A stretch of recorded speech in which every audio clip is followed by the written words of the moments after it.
Malakas na sampal ang pinakawala ni Jessa na dumapo sa pisngi ni Justin nang pigilan siya nito.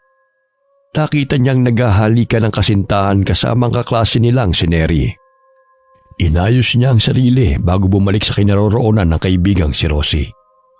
Kung hindi lamang kaarawan ng kaibigan, ay hindi siya dadalo sa pagdiriwang. Agad siyang nagpaalam kay Rosie. Sinabing sumama ang kanyang pakiramdam. Isang linggo nang hindi pinapansin ni Jessa si Justin. Kahit anong pagpapaliwanag ng binata, ay tila bingi lamang ang dalaga. Hinaplos ng binata ang kanyang buhok sabay hinalikan habang nakaupo ito sa silya. Ilang sandali pumasok ang kanilang guro sa silid-aralan, kaya't nagsibalik sa kanilang upuan ang kanyang mga kaklase. Nasa ika-4 na baitang nasa kolehiyo sa kursong journalism sina Jessa. Sinabi ng kanilang profesor na kailangan nilang magsaliksik tungkol sa mga katutubong naninirahan sa liblib na lugar na malayo sa kabihasnan. Kailangan nilang idokumentaryo kung ano ang paraan ng pamumuhay ng mga katutubo at paniniwala ng mga ito. Ang sino mang may pinakamagandang paksa ay magkakaroon ng parangal at mapapasama ang kwento sa isang sikat na telebisyon at may tatala sa isang magazine. Nasabi ka mag-aaral ang marinig ang sinabi ng kanilang guro. Hinati sila sa 6 na grupo sa pamamagitan ng pagbunot ng numero. Masayang iwinagayway ni Neri ang maliit na papel. Number 3 here, my dear classmates. Napabuntong hininga si Jessa nang makita ang numero na kanyang nakuha. Hindi sila maaari magpalit sa iba nilang kaklase dahil nailista na ng kanilang guro ang kanilang numero matapos nila itong mabuksan sa harapan nito. Sa gayon ay maiwasan ang pagpili ng magiging kagrupo. Napakagatlabi si Neri nang malaman ng mga kasama niya sa proyekto si Justina. Ngunit napaismi nito nang lumapit si Jessa sa kanila at tahimik na ipinakita ng dalaga ang hawak nitong papel. OMG! Masaya na sana eh. Kaso may asungot pang napasama sa grupo. Kung asungot lang ang pag-uusapan, siguro ikaw yun. Sa ating 5 parang wala ka namang magiging ambag eh. What did you say? Tumahimik ka na lang pwede? Or else ano ha? Paduguin ko pa yung bibig mo eh, makita mo. Walang kahantong-hantong gagawin natin kapag hindi tayo mag-uusap ng maayos.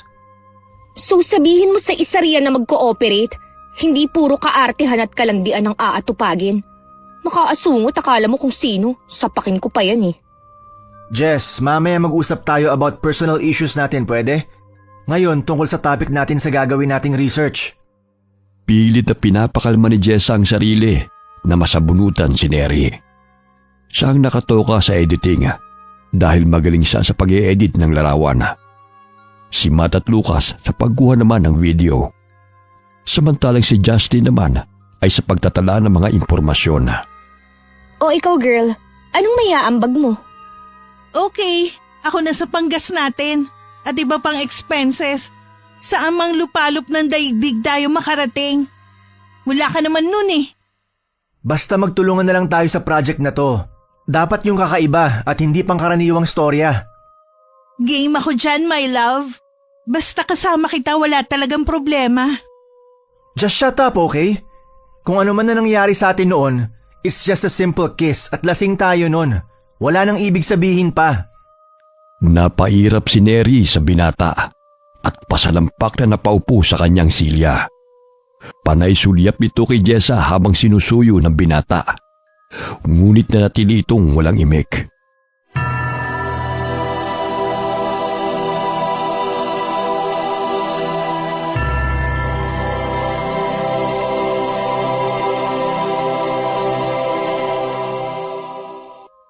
Agad na nag-impake ng mga dadalhing gamit si Jessa. Pinaalalahanan siya ng ina na mag-ingat sa pupunta nilang lugar, lalo na't wala silang masyadong alam at kakilala roon. Madalas siyang nagdadala ng mga gamot sa tuwing pumupunta sa malayong lugar. Iniabot sa kanya ng ina ang maliit na buntot ng page dahil alam nitong sa kabundukan ang pupuntahan ng anak. Nay naman, dadalhin ko pa talaga to. Kaya nasasabihan na ako ng mga kaklase kong weirdo dahil sa kung ano-ano ang nakikita nilang dala ko. Dati buntot ng langis. Ngayon buntot na naman ng pagi. Napasimangot ang dalaga habang nakaharap sa ina.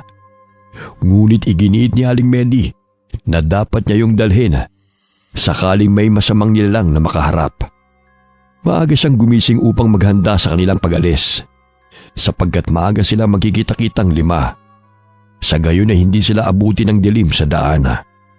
6:00 pa lamang ng umaga, nadidinig na niya ang busina ng kotse sa tapat ng kanilang bahay.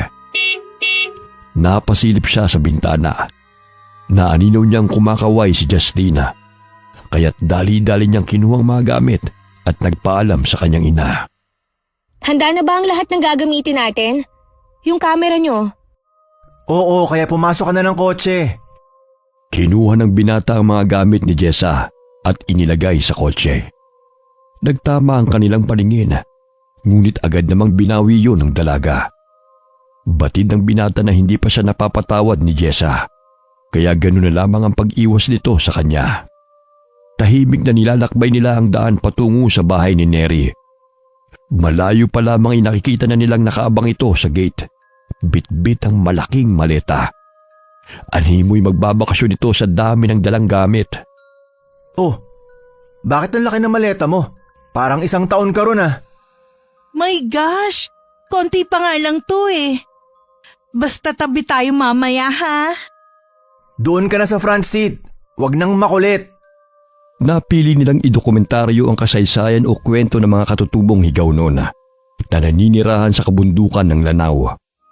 Mahigit 4 na oras ang kanilang biniyahe bago nakarating sa Lanao mula Iligan. Kinukunan nila ng litrato ang bawat lugar na kanilang nadaraanan. Ilang sandali may napansin silang 2 lalaking naglalakad. Kaya't agad na tinanong ni Justin kung mga katutubo ang mga ito. Ako pala si Salug at ito naman ang nakababata kong kapatid na si Kahel. Mga katutubong higawnan kami. Wari nila'y kasing edad lamang nila si Salug. Samantalang si Kahel ay mas bata ng ilang taon sa kanila. Pati puno ang pangangatawan ni Salug dahil batak sa pagtatrabaho sa bundok. May daladalang mga halamang gamot ang mga ito na siyang nakaagaw ng pansin kay Jessa. Maaari ba namin kayong kunan ng litrato? Kailangan po namin para sa aming pagsasaliksik. Napangiti ng bahagya ang binata at napatitig sa dalaga. Napansin ni Justin ang pasimpleng pagsulyap ni Salug kay Jessa kahit hindi na ang dalaga ang kausap nito. Kaya't nilapitan niya si Jessa. Kunwari tinitignan ang kuhang litrato nito sa kamera. Nakiusap sila sa magkapatid na kung maaari sumama sila sa mga ito dahil gusto nilang malaman kung ano ang pamumuhay ng mga katutubong higaw noon. Ayos lang naman. Katunayan marami rin mga turistang napapagwi sa aming lugar. Talaga ba? Ilang oras naman ang lalakbayan patungo sa tribo ninyo? Mga 3 oras. No problem. May sasakyan naman kami 3 oras na lalakarin. Hindi makakapasok ang sasakyan doon. What? 3 hours? Are you kidding? Girl, bundok to. Hindi mo lang pinuntahan natin. Kaya huwag kang umarte riyan. Kung gusto mo, maghintay ka na lang sa sasakyan. Shut up! My gosh! What if tubuan ako ng varicose vein sa kalalakad? Di wag kang sumama. Tapos. Shut up, bitch! Hindi naman ikaw ang kinakausap ko, no? Alam ko na kung saan tutubo ang varicose vein.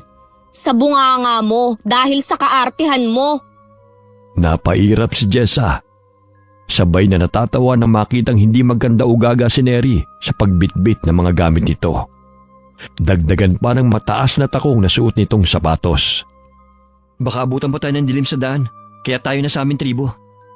Dito na lang ang sasakyan. Itatabi na lang natin. Naunang maglakad si Kahel habang ikinukwento nito ang tungkol sa kanilang lugar. Naging kabuhayan nila ang turismo. Ngunit naging madalang na lamang ang mga turistang napapagawi sa kabundukan dahil sa insidenteng naganap ilang taon nang nakakalipas. Siniko ni Salug ang kapatid, kaya't bahagya itong napatigil sa pagsasalita. Anong insidente? Maaari ba naming malaman? May natagpo ang mag-asawang dayuhan na walang buhay. Sino ang pumatay sa kanila? Marahil mga rebelde. O maaari ding aswang. Aswang? Sa panahong ito, nagpapaniwala pa kayo sa aswang? Hello? Modern na ang panahon ngayon, no? Siguro sa adik maniniwala pa ako. Hindi ka naman pinipilit na maniwala. Che! Isa ka pang weirdo. Bagay ka talaga sa mga ganitong lugar. Ang twist pa nito, ikaw pala ang aswang. Napahalakhak ng malakas si Neri. Ilang sandali pa'y natisod siya sa nakausling ugat ng puno. Sinabihan siya ni Kahel na hinaan umano nito ang boses dahil baka may mabulabog itong mga engkanto. Kung hindi aswang mga engkanto naman, my gosh! Hindi kami pumunta rito for that kind of elements. Ilang sandali na pahinto sila sa isang maliit na kapilya. Luma na at sira na rin ang ilang bahagi ng dingding. Inilibot ni Jessa ang kanyang paningin at kinuna ng litrato ang bawat sulok. Gayon din ang ginawa ni na Lucas at Matt. Napatigil si Matt sa kanyang kinatatayuan nang mapansin ang mabalahibong paa ng tao na nakuna ng kanyang kamera sa labas ng kapilya. Tinatakpan ng dahon ng isang paa nito, ngunit malinaw na nahagip ng kamera ang isang paa. Pinakita niya kay Lucas, ngunit sinabi ng binata na marahil anino lamang yun ng sanga o mga dahon. May mga Kristiyano rin palang naninirahan dito sa lug. Meron naman kaya nagpatayo sila ng kapilya. Kaso nga lang buhat nang mamatay si Padre Lino. Wala nang paring muling nagmimisa rito. Hanggang sa masira na tong kapilya. Kahit hindi man kami Kristiyano, ginagalang namin ang kanilang reliyon. Karamihan dito sa Lanao, mga Muslim. Mga 70%. Lumapit si Justin sa kinaroroonan ng dalawa nang mapansin na malalim na ang pinag-uusapan ng mga ito. Pasimple niyang binigyan ng tubig si Jessa. Baka nauuhaw na ang dalaga. Salamat, pero mamaya na lang. Hindi pa ako nauuhaw eh. Kanina mo pa ako hindi kinikibo eh. Lahat na lang nang i-offer ko sa'yo, inaayawan mo. Gawin na lamang natin ang dapat nating gawin. Huwag nang haluan pa ng personal, maaari ba? Napabuntong hininga na lamang ang binata at pinisil ang pisngi ng dalaga. Batid niyang hindi pa napapawing inis nito sa kanya kahit ano pang suyo niya. Lumapit naman si Neri sa binata at niyapos ito sa bewang. Kung ayaw niya sa'yo, pabayaan mo siya. Akala mo kung sinong maganda. Nandito naman ako eh. Sexy and pretty. Bitiwan mo nga ako, Neri. Pwede ba lumayo ka sa akin? Ang init-init eh. Naiinitan ka? Samantalang gusto mong yumakap sa babaeng yan? Bakit ba gustong-gusto mong ipagsiksikan ng sarili mo sa babaeng hindi naman kagandahan? Napataas ng kilay si Jessa na mapalingon sa babaeng kasama. Pinipigilan lamang niya ang sarili na sapakin ng babae dahil sa kaartihan at kalandian nito. Bumalik na lamang siya sa pagkuha ng mga litrato sa paligid. Nakaagaw ng kanyang pansin ang baliktad na krus na nakasabit sa dingding. Kaya't agad niya yung kinunan ng litrato. Ilang sandali inayos niya yon. Ngunit biglang umihip ang malakas na hangin dahilan ng pagkahulog ng kahoy na krus sa sahig. Bahagyang kinilabutan ng dalaga at taimtim na nagdasal. Napansin niya sa lugang takot sa mukha ni Jessa, kaya't nilapitan niya ito. Ayos ka lang ba, Bini-Bini? Paalala ko lamang sa inyo, huwag kayong maglalakbay dito sa kabundukan na walang kasamang naninirahan dito. Sapagkat sadyang mapanganib sa mga dayuhang katulad nyo. Sa tuwing sasapit ang dilim, hindi lamang ang mga katutubo ang umaaligid sa kabundukan. Meron din masasamang nilalang. Nagkatinginan na magkakaklase sa sinabi na salug at naging interesado sa gagawin nilang kwento na may halong misteryo at kababalaghan. Di ba gusto nyo namang gumawa ng kakaibang kwento? Ito na oh, katulad sa horror movies na bigla na lamang may susulpot ng mga zombie, vampira o witches. Huwag mong gawing katatawanan ng mga katulad nila dahil totoo sila. Whatever. Malayo pa ba tayo sa tribe nyo?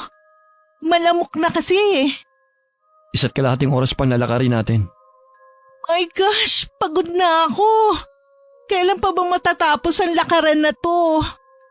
Itikong mo kasi ang bibig mo. Mabilis kang mapagod dahil sa kakaputak at karereklamo mo.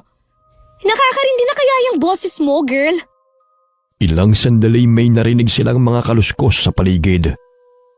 Kaya't napasiksik sa kilikili ni Kahel si Neri. Maya-maya'y napatili siya dahil sa gulat nang biglang lumabas sa mayayabong na damuhan ng isang baboy ramo at gusto silang sugurin ito. Gamit ang sibatay inambahan ito ni Salug, kaya't natakot ang baboy ramo at kumaripas ng takbo palayo. OMG! Ano ba yan ang asim? Wala bang tubig sa inyo kaya't di uso ang ligo? Naduduwal pang sambit ng dalaga. Hindi na lamang pinansin ni Jessa ang kaartihan ng babae. Ngunit lihim siyang natatawa sa reaksyon nito. Naririnig din niya ang usapan nila Lucas at Matt na marahil baboy ramo lamang ang nakunan nila sa kamera. 5:30 na ng hapon nang makarating ang grupo sa tirahan ng mga katutubo. Naabutan nilang may pagdiriwang na dinadaos.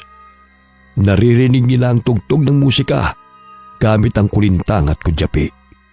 Anong klaseng sayaw ba ang sinasayaw nila? Yan ang sayaw na sagayan. Tradisyonal na sayaw ng pagpapakasal. Bilang pagpapakita ng katapangan at pagmamahal ng lalaki sa isang babae. Ang galing naman. Napakapalad ng isang tao na maikakasal sa kanyang minamahal.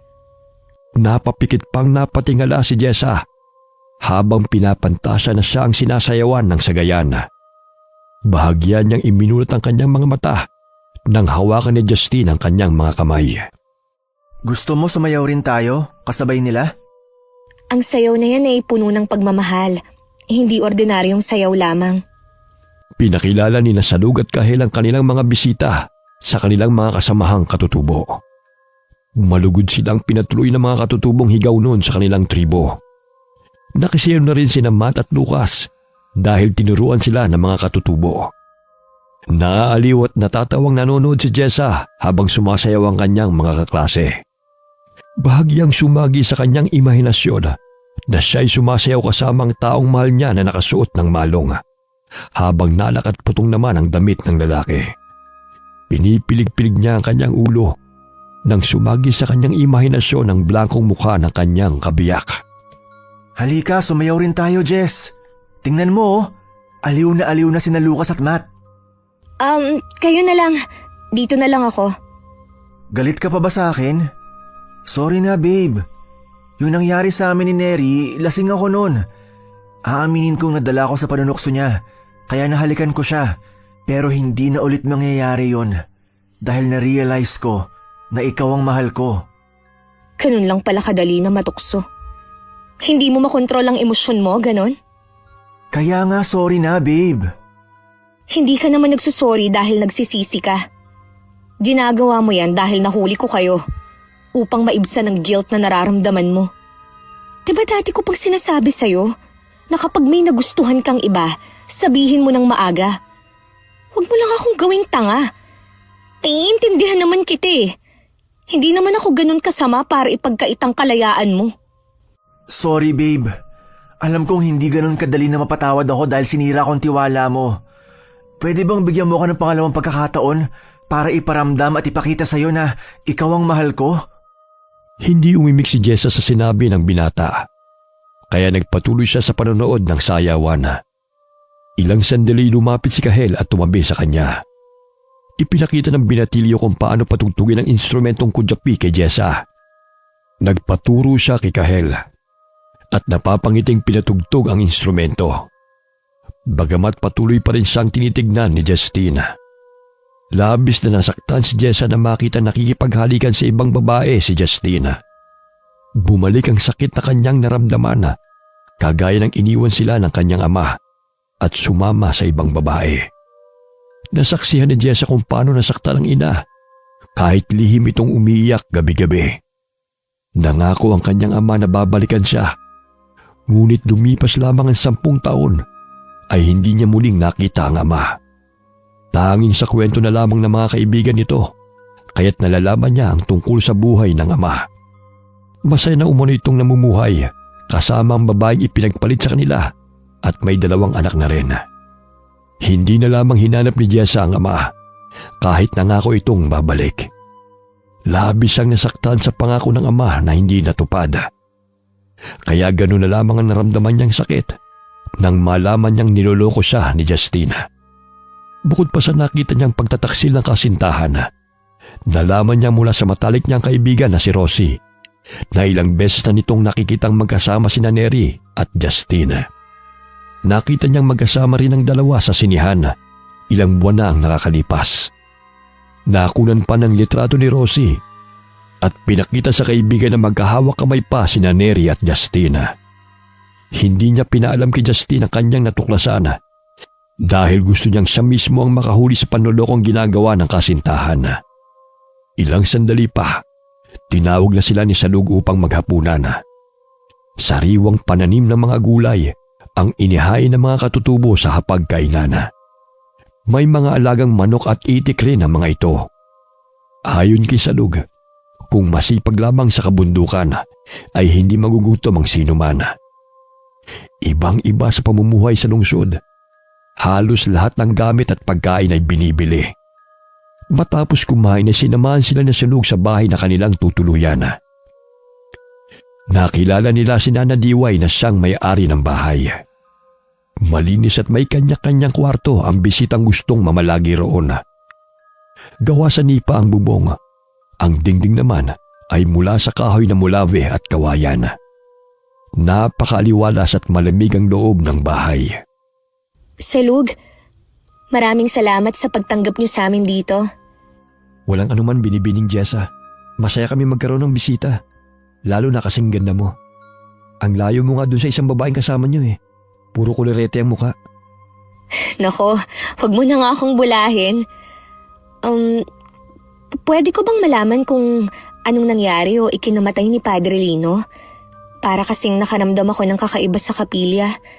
Tila may kung anong misteryo ang naroon eh. Hindi pangkaraniwan ang ikinamatay ni Padre Lino. Isa ako sa nakasaksi kung paano sa pinahirapan ng mga pumaslang sa kanya. Hindi man ito pangkaraniwan sa iyong pandinig. Ngunit sadyang nangyayari binibining Jessa. Jessa na lang ang itawag mo sa akin, Salug, para hindi ka na mahirapan pa. Napangiti ang binata habang kaharap ang dalaga. Ngunit hindi maikubli sa mukha nito ang puot at lungkot habang ikinukwento nito ang tungkol sa tunay na ikinamatay ni Padre Lino. Napatingin si Jessa sa kakaibang mga kwintas ni Salug. Iba't ibang klase mga bato at pangil na mga hayop. Ano nga bang sanhi ng pagkamatay ni Padre Lino? Pinatay siya ng mga aswang. At sa mismong mesa ng kapila siya ng mga ito nilantakan. Kitang-kita ko kung paano nila pinagsaluhan ang katawan ni Padre Lino. Wala akong magawa noon. Dahil 13 taong gulang pa lamang ako ng panahong yon. Hanggang ngayon tila sariwa pa sa akin gunita ang pangyayari. Kahit hindi ako Kristiyano, naging malapit ako kay Padre. Dahil sa tuwing magmimisa siya, ilan lamang ang nagsisimba. Napapahinto ako sa tuwing napapadaan ako sa kapilya. Madalas ay binibigyan niya kami ni Kahel ng pagkain. 5 taong gulang pa lamang si Kahel noon. Mula noon, napapadalas na kami sa kapilya kasama ni Padre. Hindi naman niya kami pinipilit na magsali ng reliyon dahil nirerespeto niya ang paniniwalaan namin. Maging ang ibang mga Muslim na naninirahan dito sa kabundukan, naging kaibigan ni Padre dahil marunong siyang makisama at mabait siya sa amin. Kaya ganoon na lamang ang paghihinagpis namin nung malaman ang kalunos-lunos na nangyari kay Padre Lino. Tama naman si Padre. Respeto ang kailangan upang magkaintindihan. Napakapalad yun na kami ni Kahel ang naabutan niyo sa daan. Hindi lahat ng naninirahan dito sa kabundukan at kagubatan ay mga katutubo. May mga tribo at grupo na hindi pangkaraniwan. Mga kanibal sila, Jessa. Hindi lamang mga laman ng hayop ang kanilang kinakain, kundi maging ang laman ng tao. Maniwala ka man o hindi, totoong may mga aswang. Kaya huwag kang basta-basta mamamasyal o pupunta sa mga lugar na hindi mo kami kasama. Nagkukunwari silang kabilang sa tribo ng Higaunon, Teduray o Maraunon upang makapambiktima sila. Dinadala nila ang kanilang mabibiktima sa kanilang kuta kung saan ginagawa nilang pagkain. Totoo? Sa tingin mo, nanganganib din ang buhay namin dito? Narito kayo sa tribo namin, kaya't hindi namin kayo pababayaan, lalo na ang kagaya mo. Napatitig si Jessa sa mukha ng binata. Bahagya siyang napalunok ng sariling laway nang mapansin ang maamo nitong mukha. May hahalin tulad niya sa wangis ng namayapang aktor na si Rico Yana. Wala lamang itong dimple. Ilang sandali hinawakan ng binata ang kanyang kamay at ibinigay ang batong mutya ng water lily sa dalaga. Napamangha si Jessa sa batong kulay rosas. Kumikinang pa ang nasa loob ng bato. Batong mutya ng water lily yan, Jessa. Natagpuan ko sa ilog ang mutya, kaya ginawa kong kwintas. Gusto kong ibigay sa iyo yan. Dahil ramdam ko ang busilak mong puso. Naramdaman ko rin ang bigat na iyong dinadala. Ngunit pinipilit mong kayanin ang lahat. Sa takdang panahon, batid ko maghihilom din ang sugat sa iyong puso. Salamat sa napakagandang regalo na to. Ngayon lamang ako nakakita ng ganitong klaseng bato. Isuot mo yan. Ililigtas ka niya mula sa panganib. Samahan mo ng pananampalataya sa Poong lumikha. Dahil ang lahat ng mutya ng kabutihan ay siya nagbibigay sa amin. Galing si Salug sa angka ng mga manggagamot na mga katutubong higaw noon na tinatawag na mabalian. Kaya maalam ito sa panggagamot at pamamaraan. Tulad ng paggamit ng ritual at seremonya sa pagpapagaling ng may sakit. Pagmamasahe, paggamit ng tradisyonal na paraan ng paghawak at pagbibigay ng panalangin. Sila ay mga animismo na naniniwala sa taglay at kapangyarihan ng kalikasan.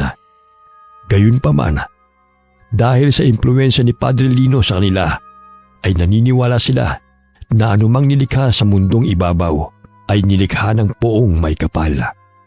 Bagamat naghahasik ng lagimang puwersa ng kadiliman, kaya't kinakailangan na paigtingin ang pananampalataya at lakas ng kalooban upang magapi ang masasamang nilalang. Ikinuwento ni Salug sa dalaga ang buong detalye tungkol sa pagkamatay ni Padre Lino. 12 taon na ang nakakalipas.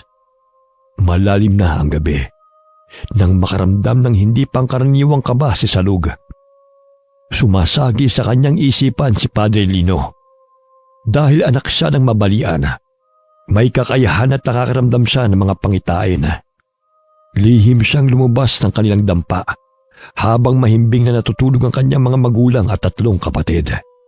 Nagising si Kahelki at magkasama nilang tinahak ang madilim na daan patungo sa kapilya. Sa daan pa lamang ay naririnig na nila ang takbuhan sa mga mayayabong na damuhan.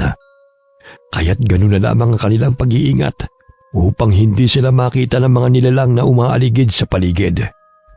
Nasa likod ng kapilya ang silid ni Padre Lino kung saan ito nagpapahinga. Akmang kakatukin na sana nila ang pintuan. Ngunit bukas yun at may bahid ng dugo sa siradora ng pintuan. Ilang sandali pa'y naririnig nila ang ungol ng isang tao na animoy humihingi ng tulong, kasabay na nagdadasal. Naririnig din nila ang mga boses na nagsisihagik-gikan. Ilang sandali pa'y malakas na pumalahaw si Padre Lino. Mula sa siwang ng dingding, kitang-kita ni Salug kung paano dukutin ang tinatawag na tareted na aswang ang tiyan ng pare. Hinila nito ang bituka ng biktima at inihagi sa mga kasama nitong animoy gutom na gutom. Pinagsaluhan nilang lantakan ang laman loob ni Padre Lino.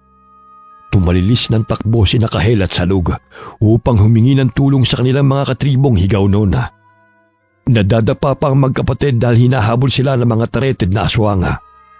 Hanggang sa makarating sila sa kanilang bahay at humingi ng saklolo sa kanilang mga kasamahan. Nang makarating sila sa kapilya, ay tanging mga bahid ng dugo at damit na lamang ng pare ang natira. Natitiyak nilang dinala ng mga tareted na aswang ang katawan ni Padre Lino sa kanilang kuta at doon ipinagpatuloy ang pagsalo-salo. Simula noon ay naging mapagmasid at handa ang mga higaw noon sa muling paglusob ng mga tareted na aswang. Ang mga tareted na aswang ay matatagpuan sa Marawi. Mga normal na tao ang mga ito tuwing umaga. Palakaibigan lalo na sa mga dayo. Ngunit tuwing sasapit ang gabi, ay lumalabas ang kanilang bagsik at tunay na anyo. Matipuno ang katawan ng mga ito. Biluga na mapupulang mga mata. May matatalas na mga ngipin at mabalahibo ang balat. Kinatatakutan ng malakas na tawa ng mga ito. Madalas may dalang tadtaran at matalim na ginagamit nila sa paghiwa ng katawan ng kanilang biktima. Huwag ka mag-alala. Narito kami sakaling lumusob muli ang mga aswang na yon. Matagal na rin silang hindi nagpapakita, kaya huwag kang matakot. Sige, good night, Salug. Salamat ulit sa kwintas na to, ha? Napangiti ang binata bago lumabas ng bahay. Sinundan siya ng tingin ng dalaga at bahagyang hinaplos ang mutyang kwintas na iniregalo sa kanya. Nagulat siya nang biglang sumulpot sa kanyang harapan si Justin. Wala pa tayong isang araw dito, pero napapansin kong gusto ka na ng salug na yon. Nagkamabutihan na nga kayo eh. Napakamalisyoso mo. Palibasa, gawain mo kasi. Lalaki ako, Jess, kaya't alam ko kung may gusto ang tao o wala. Sa titig pa lang niya sa'yo, ang lagkit na eh. Ewan ko sa'yo. Matulog ka na nga. Kung ano-ano pang lumalabas sa bibig mo eh. Yang kwintas na yan, sa kanya ba nang galing? Grabe naman, ang bilis ha? Inirapan ng dalaga si Justin at pasalampak na napaupo sa kanyang higaan. Hindi na niya pinapansin ang binata kahit nagsasalita pa ito. Inayos na lamang niya mga gamit at muling tinignan ang mga kinunang litrato sa kamera. Bahagya siyang napasulyap kay Justin na nooy namumutawi ang inis sa mukha nito. Justin, posible kayang may mga aswang na naninirahan dito sa bundok? Oh, bakit mo naman na itanong yan? Hindi ka ba kinuwentuhan ng Prince Charming mo? Tama na nga yung galit-galitan mo. Seryoso ako. Ano bang sabi ng kaibigan mo? Ang tagal nyo nga magkwentuhan. Nakakahiya na nga makisabay sa inyo eh. Meron daw dito. Kaya kung maaari, huwag tayong maghiwa-hiwalay upang ligtas tayong makauwi matapos ang documentary na ating gagawin. Napansin na Justin ang pag-aalala sa mukha ng dalaga. Kaya't umupo siya sa tabi nito at kinausap si Jessa na mahinahon. Marahan niyang hinawakan ang kamay ng dalaga at pinisil. Sa gayon ay maibsan ang pangambang nararamdaman nito. Makakauwi tayo ng ligtas. Kung totoong may aswang man, di lalaban tayo. Basta huwag kayong lumayo ng walang kasama. Hindi natin kabisado ang lugar kaya't mapanganib. Tsaka, sabihan mo yung mahadera mong jowa ha, o anumang tawag mo sa kanya, sakaling kung ano man ang gagawin. Hindi naman kasi yun nakikinig eh. Hindi ko siya jowa. Aaminin ko for fun pero walang pagmamahal. Kaya sorry dahil nasaktan kita. Tanga na kung tanga. Nadala ako sa tukso kaya't pinatulan ko siya. Kahit pagtabuyan mo pa ako, mahal pa rin kita, Jess. Gusto ko lang muna ng space. Ang sakit lang kasi dahil nagtiwala ako sa'yo. Pero sa isang kending lang niya, bumigay ka agad. Oo, aminado ako na hindi ako sexy at maganda katulad ni Neri. Na maipagmamalaki mo sa iyong mga barkada. Hindi ako trophy girlfriend. Kaya nagawa mong matukso sa iba. Pigil ang mga luhang sambit ng dalaga. Ayaw niyang makita siya ni Justin na sobrang apektado sa ginawa nitong panloloko sa kanya. Mababanagang lungkot sa mga mata ng binata habang nakikinig sa sinasabi ng dating kasintahan. Hindi man niya nakikitang umiiyak si Jessa. Batid niyang labis niya itong nasaktan. Dahil hindi may kubli sa mga mata ng dalaga ang sakit na nararamdaman. Sige na, matulog ka na. Maaga pa tayo bukas. Good night. Basta kapag may kailangan ka, gisingin mo lang ako. Huwag mong sabihin na hindi ka maganda dahil ikaw ang nakilala kong babae na maganda na sa panlabas na anyo at may mabuti pang kalooban. Tumango si Jessa sa binata bago sinarado ang pintuan ng silid. Inayos niya ang mga gamit at muli niyang naalala ang buntot ng pagi na pinadala ng ina. Kinuha niya yon at inilagay sa backpack. Sakaling kakailanganin niya ay madali lamang niyang makuha. Isa rin yung gamit na panlaban sa mga aswang. Ilang sandali pa'y may narinig siyang mga yabag sa paligid. Mahigpit niyang hinawakan ang buntot ng pagi sakaling may aswang na umaaligid. Naririnig niya ang mga katutubo na nagsilabasan sa kanilang tahanan. Sumilip si Jessa sa siwang ng dingding na kawayan.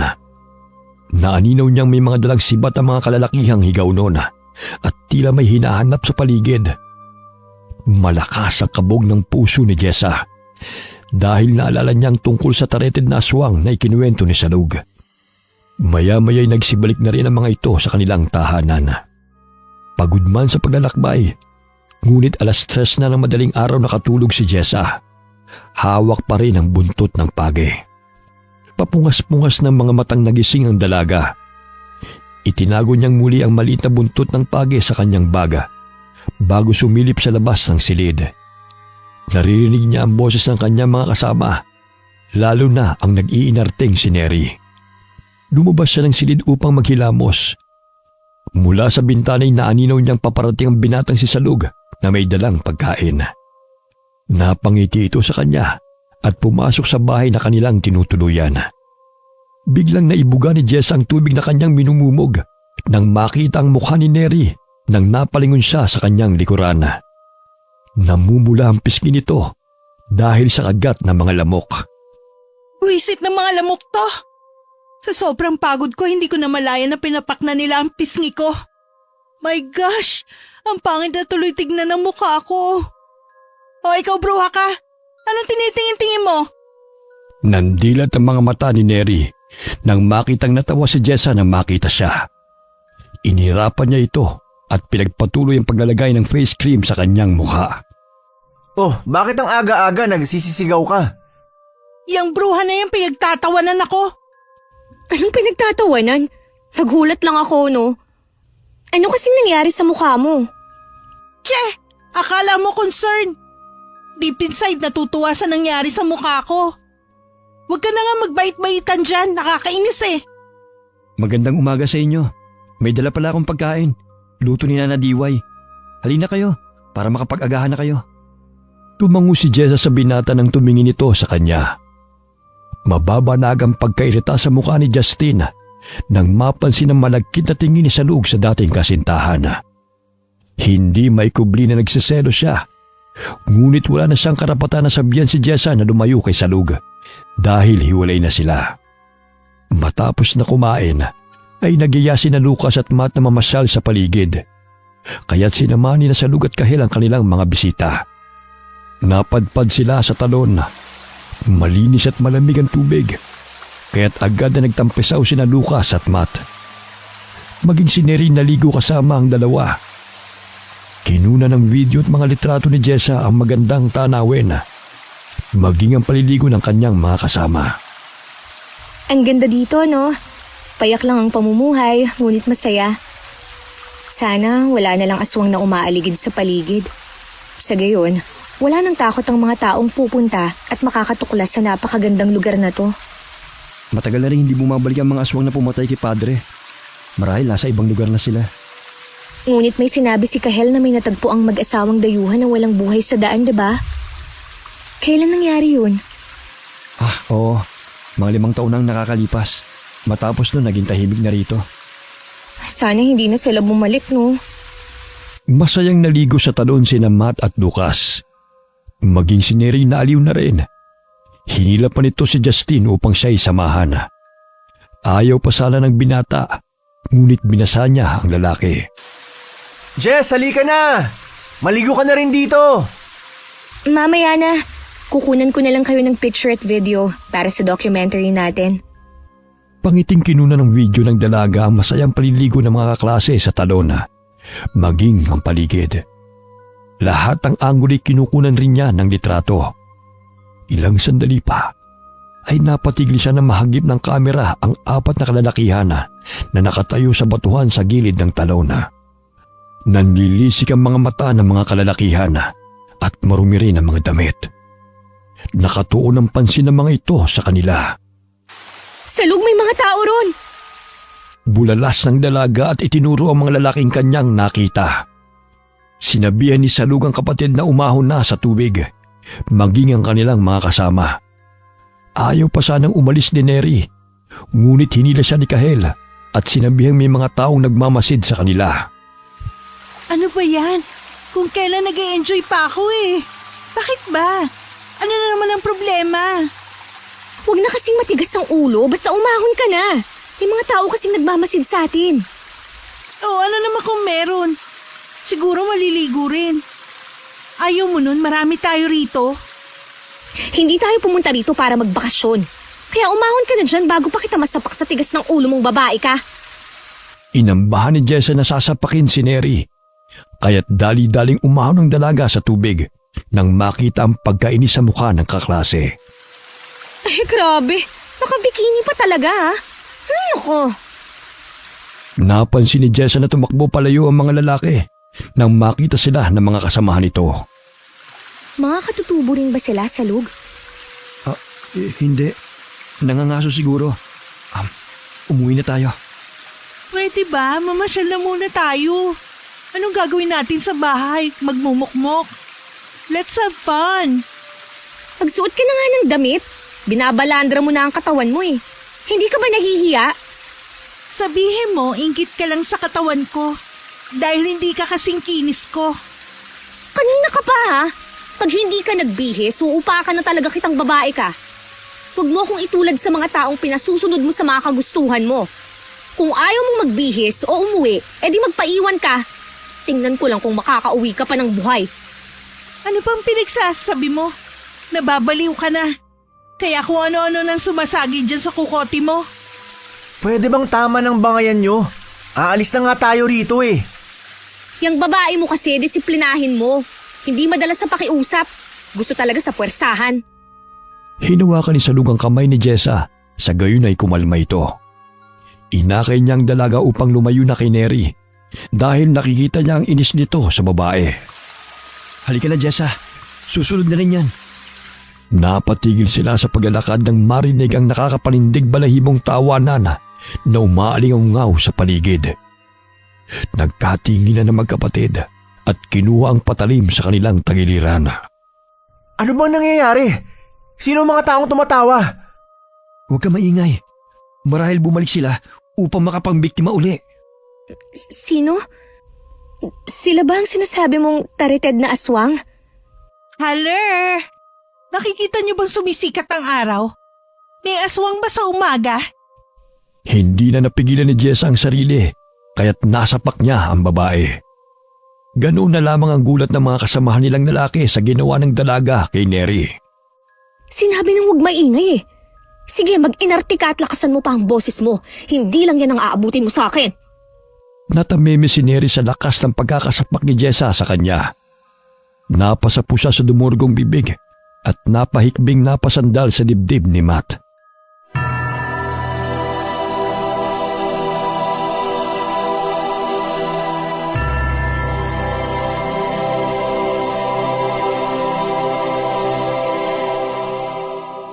Napatras sa magkakaibigan ng makitang humarang sa kanilang harapan ang mga kalalakihang may dalang mga patalim. Napapangisi pa ang mga ito habang dinuduro sa kanila ang matatalas na mga bolo. Lumapit ang mga kalalakihan sa kanila, ngunit tumakbo sila palayo upang tumakas. Inalalayan ni Salug si Jessa. Napatili si Neri ng bigla itong nadapa, kaya't naabutan ito ng lalaki. Sinabunutan siya nito at dinampi sa leeg ng babae ang matalas nitong patalim. Tulungan niyo ako! Ayoko pa mamatay! Bitiwan mo ako! Natatakot na ang mga kaklase nito. Gusto man siyang tulungan, ngunit sadyang mapanganib ang mga kalalakihan.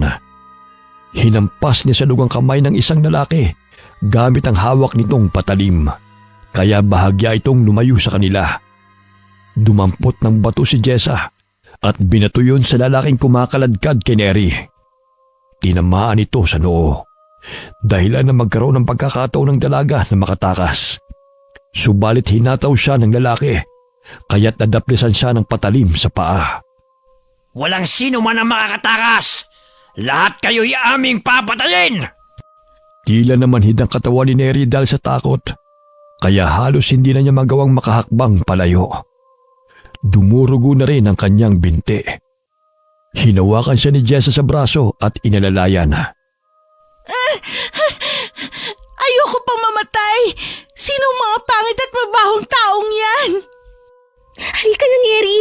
Hanggat may pagkakataon pa! Huwag ka nang marami pang tanong. Basta ang isipin mo, makalayo tayo sa kanila. Nakita nilang dinaganan ng isang lalaki si Justina. Sinasangga ng sanga ng binata ang patalim na pilit nilalapit ang lalaki sa kanyang leeg. Samantala, pinukpok ni Matt ng bato ang ulo ng lalaki, dahilan na nabaling ang atensyon nito sa binata. Napatras si Matt nang makitang nanlilisik ang mga mata nitong nakatingin sa kanya at hinataw siya nito ng itak. Mabuti na lamang inakailag ang binata, kaya't hindi siya tinamaan. Tumakbo si Kahel patungo sa kinaroroonan ng lalaki at sumampa ito sa likod nito. Pinagtulungan nila Matt na bugbugin ng lalaki hanggang sa mabitiwan nito ang hawak nitong patalim. Nangangatog pa ang kamay ni Kahel nang hatawin niya ng patalim ang lalaking kalaban hanggang sa mawalan nito ng buhay. Nagkaroon ng pagkakataong makatakas sa magkakaibigan mula sa 4 na tareted na aswang hanggang sa mapalayo na sila sa talon. May nakita silang malaking bato, kaya't pansamantala silang nagtago roon. Salug, mga aswang ba sila? Tumango ang binata at may pag-alalang napatingin sa dalaga. Naramdaman pa niya ang habol-habol na hininga ni Jessa na dumadampi sa kanyang tenga. Nagsiksikan sila sa malaking bato, kaya dikit-dikit ang kanilang mga katawan. Ilang sandali na aanino nila ang 2 tareted na aswang na naghahanap sa kanila. Napasapu si Neri sa kanyang bibig upang hindi siya makalikha ng ingay sapagkat nakaramdam siya ng hapdi sa dumurugong sugat, kaya patuloy siyang humihikbi. Natabunan ng mga damo ang batong kanilang pinagkukublian, kaya't hindi sila napansin ng mga tareted na aswang. Hindi na malaya ni Jessa na napayakap na siya kay Salug at napasandal ang kanyang ulo sa dibdib ng binata. Bahagya siyang napatingala upang silipin ang mga taong humahabol sa kanila. Di sinasadyang naglapat ang kanilang mga labi na kanya namang ikinagulat. Maging si Salug ay nagulat sa nangyari, ngunit namutawi ang ngiti sa mukha ng binata. Agad na iniwas ni Jessa ang mukha kay Salug, ngunit hindi niya may pagkakaila na nakaramdam siya ng kilig. Hindi ko sinasadya. Pasensya ka na. Mahinang bulong ng binata sa tenga ng dalaga. Nakita ni Justine ang pangyayari, ngunit wala siyang magawa kundi ang lihim na makaramdam na lamang ng selos, kahit hindi sinasadyang maglapat ang mga labi ng dalawa. Naaaninaw ni Salug na napalayo na ang mga tareted na aswang na humahabol sa kanila, kaya't kumawala na sila sa pagkakayakap. Pinunit ni Jess ang laylayan ng kanyang damit at itinali sa dumurugong sugat ni Neri. Masakit pa ba ang sugat mo? Hindi na masyado. Salamat, girl. Nagkatinginan sila nang may marinig na tunog ng tambol. Batid ni Kahel at Salug na napalayo na sila ng tuluyan sa kanilang tribo. Sumilip silang muli sa pinagmumulan ng tunog. Gamit ang videocam, inilagay nila yon sa ibabaw ng pinagtataguang bato at kinunan ng video ang nakita nilang pangkat na naroon sa di kalayuan. Lucas, i-zoom mo para malinaw kung anong kinagawa nila. Bulong ng dalaga sa kaklase. Nagulantang sila nang makita sa videocam na may mga estudyanteng bihag ang pangkat. Nakatali ang mga kamay at mga paa ng mga ito at duguan ang mga katawan.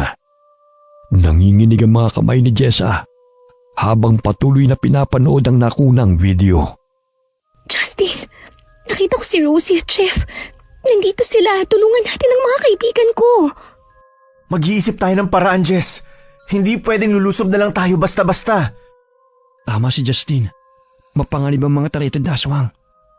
Kitang-kita nila kung paano tadtarin ng mga ito ang laman ng nahuling biktima.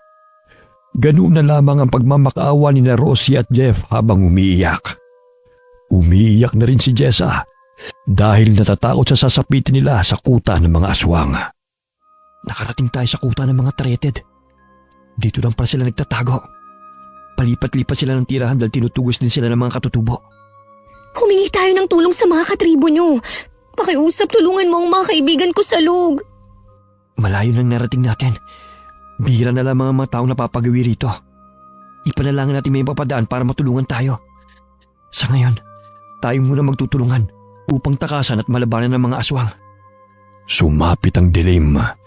Dahan-dahang tinungo ni Kahel, Matt at Lucas ang kinaroroonan ni Rosie at Jeff. upang iligtas sa mga ito.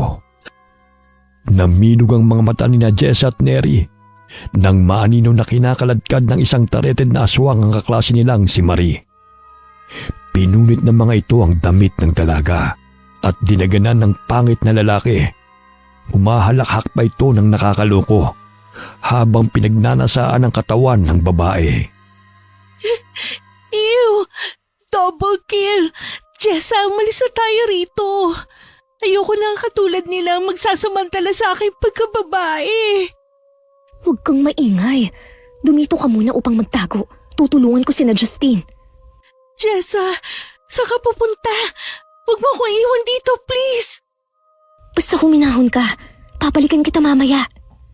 My gosh, hindi lang sila killer, kundi mga manyakis din pala ang mga aswang na yan. Ayoko na rito, gusto ko nang umuwi. Shh! May paparating. Napahalukip-kip sa pinagkukubliang bato ang dalawa. Naalala ni Jess ang buntot ng pagi sa kanyang bag. Kasing haba lamang ito ng sinturona, ngunit nasisiguro niyang makakasakit yun sa mga aswang. Dahan-dahan siyang tumayo mula sa pinagkukublian nang mapansin ng taong lumalapit sa kanila. Pikit mata niyang hinampas ng paulit-ulit ang taong nasa kanyang harapan. Nagulat siya nang bigla siya nitong yakapin, sabay na binulungan. Jess, tama na. Ang sakit. Ako to, si Justine. Bumalik ako dahil may nakita akong aswang na humaharang sa daan. Andun na sina Salug at Kahil, malapit sa kinaroroonan ni na Rosie. Sorry. Akala ko kasi aswang ni. Sorry din. At thank you. Sa lahat ng alaala kasama ka. Ay, huwag kang magsalita ng ganyan. Ayoko niyan. Makakauwi tayo ng ligtas. Napangiti ang binata, sabay na hinalikan sa noo ang dalaga. Ilang sandali na pasiksik na naman silang tatlo nang marinig ang humahangos na tareted na aswang malapit lamang sa kanilang kinaroroonan. Pasinghot-singhot pa ito habang palinga-linga sa paligid. Napatili si Neri nang masagi ni Justine ang kanyang sugat, kaya't narinig siya ng aswang.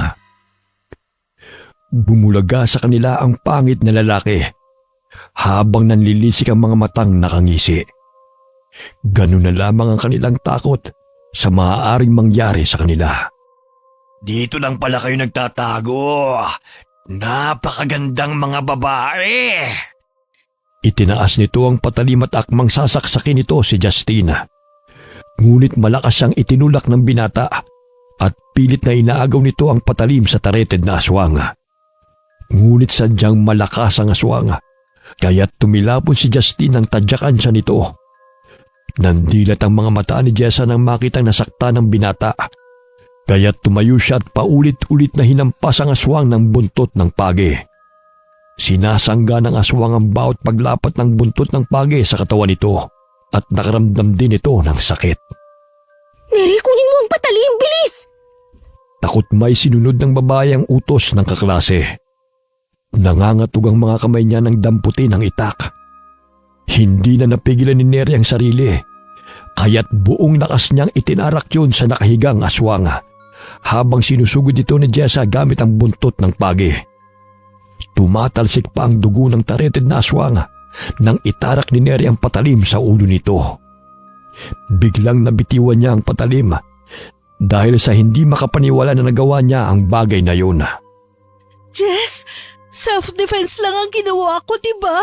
Hindi ko gustong patayin siya. Oo, kailangan natin silang labanan dahil kung hindi natin gagawin yun, tayo naman ang papatayin nila.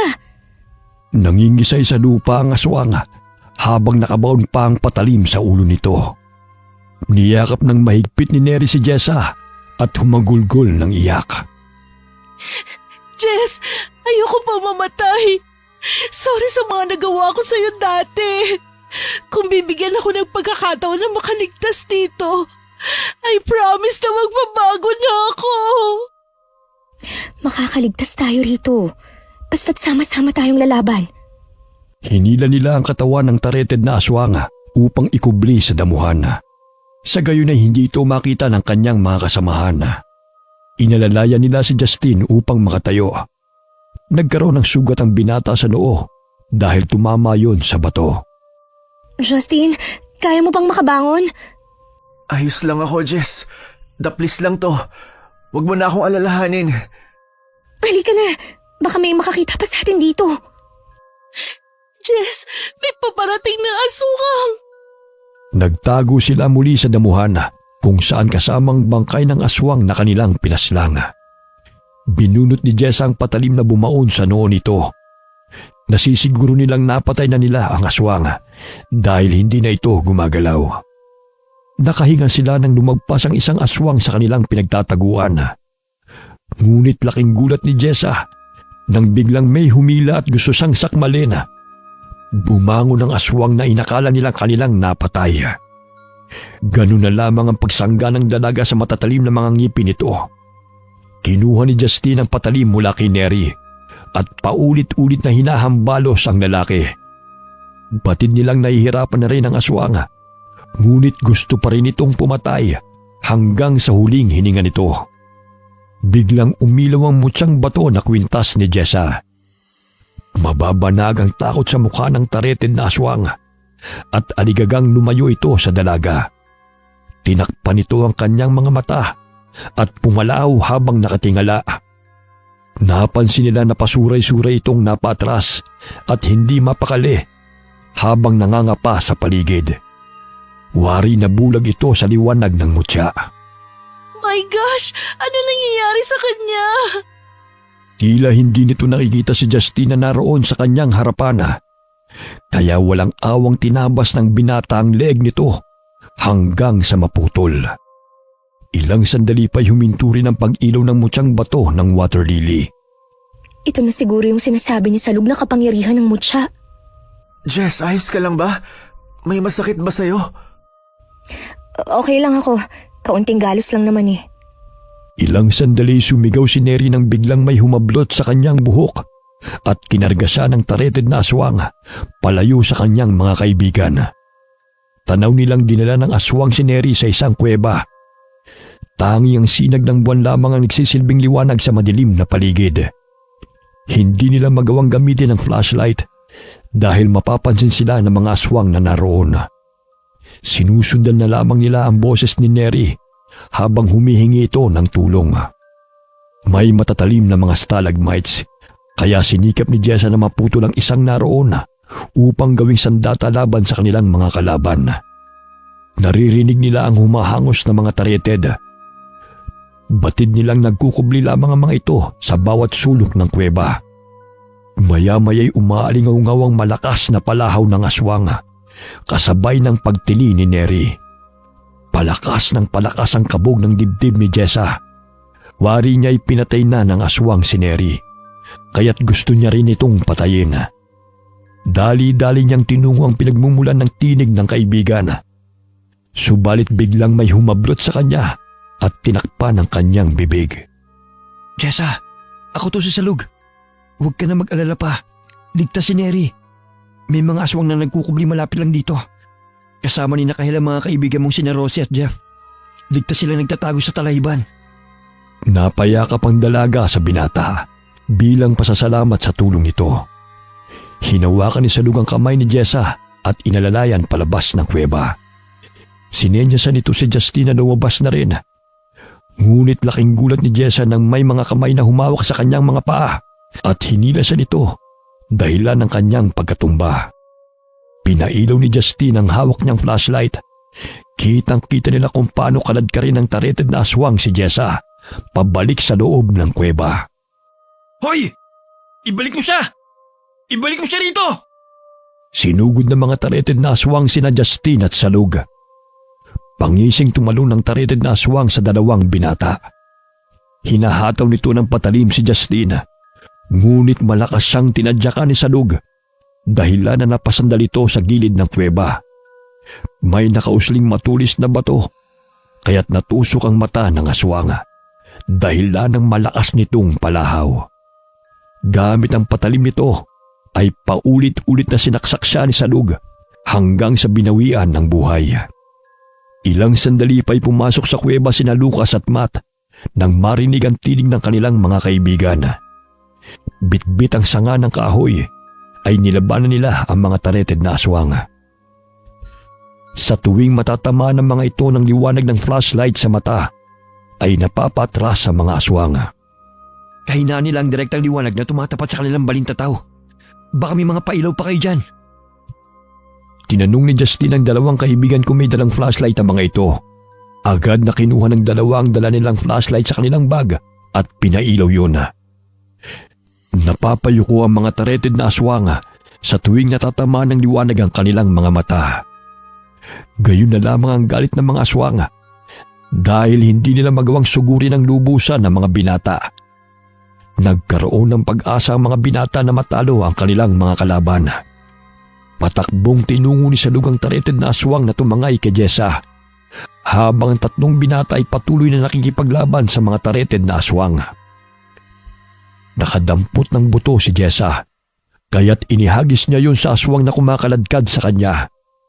Natamaan ito sa batok, kaya't pansamantalang napahinto ito sa paghila sa kanya. Ilang sandali may nakapasang bato, kaya't ibinato niyang muli sa mukha nito. Narinig niya ang tunog ng bato na sumapul sa pisngi ng lalaki. Sa galit nito ay inambahan siya nitong sasaksakin ng patalim. Ngunit malakas niyang tinadyakan ng aswang, dahilan para makawala siya mula sa pagkakahawak nito. Luluray-lurayin ko yung katawan mo! Matapang ka? Pwes, sasabihin ko sa inyo wala ka ng kawala! Muli siyang hinila ng aswang patungo sa ilalim na bahagi ng kuweba. Malalim ang parte ng tubig doon. Habol hininga si Jessa sa tuwing nilulublob ng aswang ang kanyang ulo sa ilalim ng tubig. Natatawa ito habang nakikita siyang nahihirapang huminga. Ilang sandali hindi magawang makaahon ng dalaga dahil pinipigilan siya ng aswang. Napangisi ang aswang na mapansing hindi na gumagalaw ang kanyang biktima. Wari niya ay tuluyan na itong nalunod. Mahigit 5 minutong hindi nakaahon si Jessa mula sa tubig. Kaya nasisiguro ng tareted na aswang na patay na ang dalaga. Biglang umilaw ang suot na kwintas ni Jessa. Maya-maya'y iminulot niya ang kanyang mga mata at hinawakan sa braso ang tareted na aswang na pumipigil sa kanyang ulo. Buong lakas niyang hinila ang aswang pababa sa tubig. Sinisipa niyang tareted na aswang upang siya'y mabitiwan ito. Ngunit patuloy siya nitong pinipigilan na makaahon. Mga 10 minuto silang nanatili sa ilalim ng tubig. Naramdaman niyang lumuluwag na ang pagkakahawak ng aswang sa kanya. Wari niya ay tuluyan na itong nalunod. Hindi mawari ni Jessa kung bakit nakahinga siya sa ilalim ng tubig. Ilang sandali umahon siya kasabay ng pagkinang ng mutsang bato ng water lily. Naanino niya ang patalim ng tareted na aswang, kaya't dinampot niya ito. Napansin niyang may lumabas mula sa sulok ng kuweba, kung kaya't hinataw niya ito ng patalim. Sige, lumapit ka! Sisiguraduhin kong puputulin ko yung ulo mo! Walang sino man ang makakatakas sa lugar na ito! Kahit anong gawin mo, mabubulok ka lamang dito kasama nila! Itinuro nito ang mga kalansay at mga naagnas na mga bahagi ng katawan ng bangkay sa loob ng kuweba. Pahiwatig na marami na silang nabiktima. Inagaw nito ang patalim sa dalaga. Ngunit laking gulat nito nang biglang lumakas ang liwanag na nagmumula sa mutsang bato ng water lily. Tinakpan nito ang kanyang mga mata dahil sa hindi makayanan ng liwanag. Ganon din ang ginawa ng iba pang mga tareted na aswang na gustong lumapa sa dalaga. Nagkaroon ng pagkakataon sina Salug at ang mga kasamahan nito na paslangin ang mga aswang na kanilang kalaban. Nagpagulong-gulong sina Salug at ang tareted na aswang. Sinaksak siya ng binata ng paulit-ulit sa dibdib. Sumisirit pa ang malapot na dugo nito. Pasinok-sinok itong kumapit sa damit ng binata hanggang sa binawian ito ng buhay. Salamat dito, Salug. Niligtas nito ang buhay ko mula sa pagkalunod at malabanan ng mga aswang. Halika na, lumabas na tayo bago pa tayo maabutan ng iba. Hawak kamay nilang tinahak ang daan palabas ng kuweba. Tinulungan nila sina Justin, Matt at Lucas sa mga kalabang aswang. Napangiti ang magkakaibigan na makitang humandusay ang kanilang mga kalaban nang saksakin nila ang mga ito. Bagamat ang kanilang kasiyahan ay pansamantalang napawi. Paglabas nila ng kuweba ay bumungad sa kanilang paningin ang lider ng mga tareted na aswang. Nabihag si Kahel. Sino may tangan ng mutyang umiilaw? Ibigay mo sa akin, kapalit ang buhay ng batang ito. Kung hindi mo ibibigay, hindi ako magdadalawang isip na gilitan siya ng leeg. Umalingaw-ngaw ang tinig ng aswang sa paligid. Napasulyap si Jessa kay Salug habang napapaluha. Tinanggal ni Jessa ang kwintas upang ibigay sa aswang. Huwag mong ibigay sa kanya. Traidor ang mga aswang na yan. Hindi sila tumutupad sa pangako. Ngunit papatayin niya si Kahel. Ang sobrang kabaitan mo ang siyang magpapahamak sa'yo. Eh ano nang gagawin ko? Sige, akin na. Ako nang bahala sa kanya. Tama na yung satsat. Ibigay mo na sa akin ang mutyang yan. Sandali! Hindi ba't ikaw yung mahilig sa magaganda? Balingkinitan at maganda ang hubog ng katawan? Maaari mo kong angkinin at pabayaan mo na lamang silang umalis. Mamuhay tayo rito na tayong dalawa lang. Napalingon ng aswang kay Neri. Mapapansin sa mukha nito ang pagkahumaling sa dalaga. Hinubad ng dalaga ang damit at tanging bikini na lamang ang suot nito. Hoy, Neri! Anong ginagawa mo? Hayaan niyo na lang kami rito. Gusto ko siya makasama habang buhay. Totoo ba yung sinasabi mo? Gusto mo akong makasama? Oo naman. Basta pakawala mo yang si Kahel. Sige, lumapit ka. Kung totoong sasama ka sa akin, magandang dilag. Nanginginig ang katawan na lumapit si Neri. Unti-unting lumuwag ang pagkakasakal ng aswang kay Kahel at itinulak niya ang binatilyo palayo at hinablot ang dalaga. Namilog ang mga mata ni Jessa nang yakapin ang lider ng mga tareted na aswang si Neri. Mababanahag sa mukha nito na nagustuhan nito ang dalaga. Inilabas pa nito ang dila at dinilaan sa pisngi si Neri. Halos maduwal siya sa ginagawa ng aswang.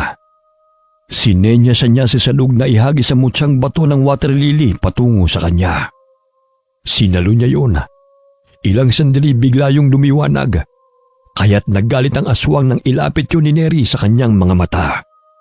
Pilit nitong inilalayo ang mutya ng water lily dahil nahihirapan siyang makakita. Lingid sa kaalaman ng aswang na hawak ni Neri ang buntot ng pagi na ibinigay ni Jessa. Paulit-ulit siyang hinampas ng dalaga. Tumakbo ang kanyang mga kasamahan upang tulungan siyang sugurin ang lider ng mga tareted na aswang. Yan ang kabayaran sa ginawa mo sa akin, hayop ka! Ang baho at lansa ng hininga mo!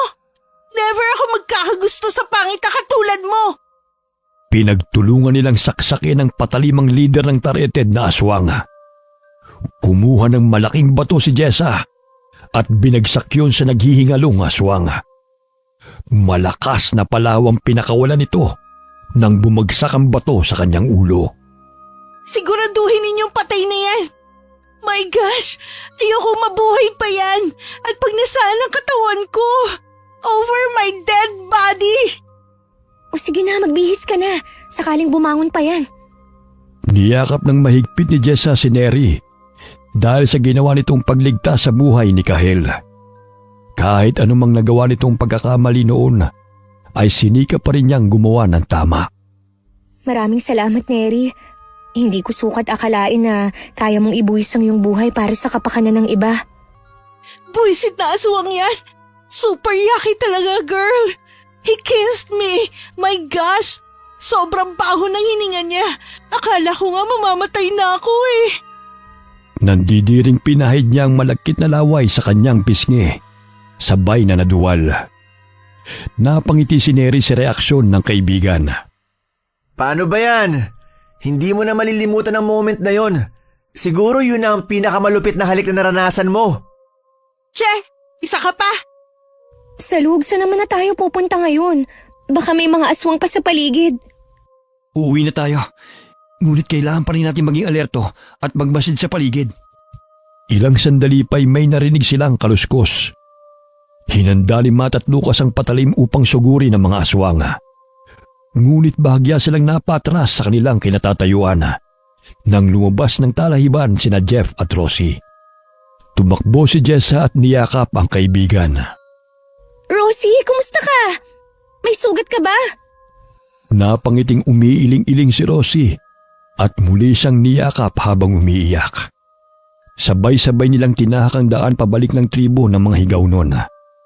Ikinuwento ni Rosie na may taong nagpakilala na isa raw itong katutubo na naninirahan sa kabundukan. Ipinaliwanag ng grupo ni Rosie ang tungkol sa dokumentary na kanilang gagawin. Kaya pumayag ang lalaki na sumama sila sa lugar ng mga katutubo. Doon mismo sa kuweba. Hindi nila alam na kuta yon ng mga aswang. 3 araw na silang naroon. Nauna silang maglakbay kaysa sa grupo ni Jessa. Maliban kina Rosie, ay may ibang kabataan pa itong bihag. Kitang-kita nila kung paano lapain at pagsaluhan ng mga laman ng mga ito. Kung magugustuhan nila ang mga babae, ay pinagsasamantalahan muna ng mga tareted na aswang bago tadtarin ang mga katawan upang gawing pagkain. Hindi nakaligtas sa kamay ng mga aswang sina Marie, Liam at Paul. Naunang pasalangin sina Paul at Liam dahil nanlaban umano ang dalawa. Halos mamao sa kaiiyak si Rosie habang ikinukwento ang masaklap na pangyayari sa kanyang mga kaklase. Pwede ba magpahinga muna tayo? Pagod na ako eh. O sige, magbubukang liwayway na naman. Nagugutom na nga ako eh. Maghanap muna tayo ng pagkain. Siguro marami naman ditong mga ligaw na prutas. Dumito na kayo. Kami na ni Kahel maghahanap. Nagpahinga ang magkakaibigan habang hinihintay ang pagbabalik nila sa Lug at Kahel. Ngunit kalahating oras na hindi pa bumabalik ang dalawa. Kinabahan si Jessa kaya't pinagsabihan niya ang mga kasamahan na baka may masamang nangyari na sa magkapatid. Justine, maaari mo ba akong samahan upang hanapin si Kahel at Salug? Nag-aalala na kasi ako sa kanila eh. Sige, nandito naman sina Matt at Lucas para samahan sina Rosie. Paano ko? Iiwan niyo ako? Hindi ako papayag. Sasama ako. Dumito ka na lang. May sugat ka. Baka mapano ka pa. Concerned yan? O gusto mo na namang masolo si Jessa? Just shut up, okay? Kung ano-ano na naman ang iniisip mo. Para walang away, lahat na lang tayo maghahanap sa magkapatid. Sa daan ay may naaanino ng mga patak ng dugo ang magkakaibigan. Sinundan nila yon hanggang sa mapadpad sila sa kasukalan. Maya-maya'y nagulat sila nang biglang may humablot kay Neri at sinabunutan ng dalaga. Nanlaki ang mga mata ni Jessa nang makita ang babaeng aswang na paika-ika at galit na sinasaktan si Neri. Nagpagulong-gulong ang dalawa sa damuhan kaya't patakbong sinundan sila ng magkakaibigan. Ganun na lamang ang paghingi ng saklolo ni Neri sa mga kasama. Dahil bumabaw ng matatalim ng mga kuko ng babaeng aswang sa kanyang braso at tagiliran. Tama na! Nasasaktan ako! Tulong! Tulungan niyo ako! Isa kang haliparot! Dahil sa kalibugan mo'y namatay ang mahal ko! Kaya't ipaparamdam ko sa'yo ang nalalapit mong kamatayan! Anong pinagsasabi mo? Bitiwan mo ko! Nasasaktan ako! Iniuntog-untog ng aswang ang ulo ni Neri sa lupa at paulit-ulit na sinasampal habang nakadagan sa dalaga. Ganun na lamang ang pagsangga ni Neri gamit ang kanyang mga braso. Nanginginig ang dalaga nang makitang inilabas ng aswang ang matatalim ng ngipin nito upang siya'y sakmalin. Ngunit bago pa man lumapat ang mga ngipin nito sa dalaga, malakas na itinarak ni Jessa ang patalim sa leeg ng babaeng aswang. Sa tulong ng mutya ng water lily, ay nakapagbibigay yun ng liksi sa taong may tanga nito. Maging si Jess ay hindi makapaniwala sa lakas na nananalaytay sa kanyang katawan. Walang awa niyang tinabas ang ulo ng babaeng aswang na nakadagan sa kaibigan. Sumigaw pa si Neri nang mahulog sa kanyang harapan ang ulo ng aswang na dilat ang mga matang nakatingin sa kanya. Oh my gosh! Ilayo niyo sa akin yung nakakadiri! Pumalahaw ng iyak ang dalaga at dali-daling bumangon. Malalim ang mga sugat niya sa braso, kaya't kinakailangan na lapatan ng pangunahing lunas. Maya-maya'y dumating si Kahel at Salug, bit-bit ang mga saging. Nagulantang ang magkapatid nang makitang naputol ang ulo ng aswang. Nakilala ng dalawang babae na siyang madalas nilang nakakasalubong sa daan at naalala niyang huling nakausap ni Padre Lino bago ito namatay. Marahil ang babae niya nang naghahanap na mabibiktima ng kanyang mga kauri. Walang yung babaeng yan! Dahil sa kalibugan ko namatay raw ang kasintahan niya. My gosh! Sino papatol sa pangit na aswang na yun? Malay ko bang magjowa sila? Please tulungan niyo ako. Ang sakit ng mga sugat ko. Hindi na makayalan ni Neri ang lumakad, kaya't salitan sa pagkarga sa kanya sina Matt at Lucas. Narating nila ang talon, kaya't agad na nilinis ni Jesse at Rosie ang mga sugat ng kaibigan. Mabuti na lamang ay palaging may dalang medicine kit si Jessa sa kanyang baga, kaya't agad na nalapatan ng antibiotic cream ang mga sugat ni Neri upang maiwasan ang impeksyon. Sumisikat na ang araw nang marating nila ang tirahan ng mga katutubong higaw noon.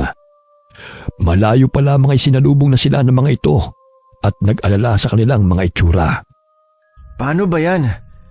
Nasira na yung videocam dahil pinumpukpok ni Matt sa ulo ng aswang. Wala tayong masasubmit na documentary video. May pictures pa naman eh. Yung mga nakunan kong litrato, masasayang moments natin yun. Maaari naman nating isulat ang masasayang pangyayari kasama ang mga katutubong higay nun, diba? Kung paano nabuo yung pagkakaibigan natin dahil sa pagtutulungan at pagmamalasakit sa isa't isa. Kung maaari ay ibaon na lamang natin sa limot ang mga nangyaring masama.